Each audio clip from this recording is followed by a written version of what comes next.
खबर गाजीपुर से है, जहां ज्योतिष पीठ के शंकराचार्य अभिमुक्तेश्वरानंद पहुंचे। शंकराचार्य गोरखपुर से काशी जा रहे थे।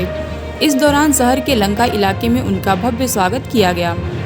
मीडिया से बात करते हुए शंकराचार्य ने कहा कि गौ को राष्ट्र माता बनाने के समर्थन के लिए वे यात्रा कर रहे हैं। अभिमुक्तेश्वरानंद ने कहा कि सनातन धर्म के लिए सबसे महत्वपूर्ण गाय है। देखिए, अभी हम गौ माता को राष्ट्र माता बनाने के लिए और उनको सरकारों की पशु सूची से हटाकर राष्ट्र माता के रूप में प्रतिष्ठित करने के लिए जो आंदोलन चल रहा है, उसके समर्थन के लिए यात्रा कर रहे हैं।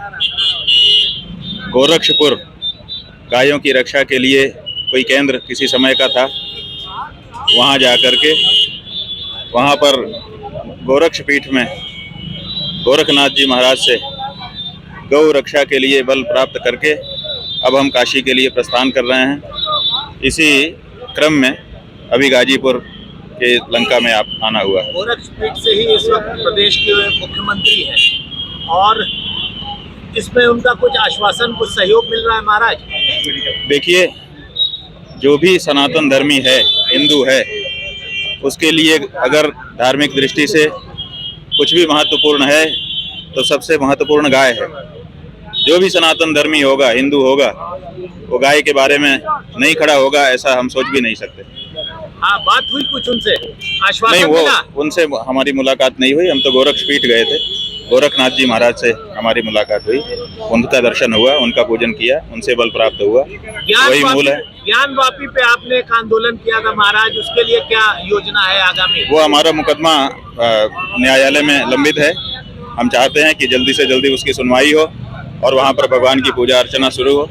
महाराज, अयोध्या हो गया, मथुरा के लिए क्या योजना है? देखिए, अयोध्या हो गया, इसका फल क्या हुआ? यही हमारा कहना है कि अगर अयोध्या हो गया है और वहाँ राम आ गए हैं तो राम के आने का फल होना चाहिए। राम के आने का फल अगर ये होगा कि देश में गौहत्या बंद हो जाएगी तो कृष्ण उनको लाने का भी चाव लोगों के मन में उत्पन्न होगा। अन्यथा राम आते रहें, कृष्ण आते रहें, अगर गौहत्या होती ही रहेगी तो राम के और कृष्ण के आने का क्या मतलब है? इसलिए अगर राम आ गए हैं तो राम के आने के बाद, कम से कम राम के आने के बाद इस देश में गौहत्या बंद हो जानी चाहिए।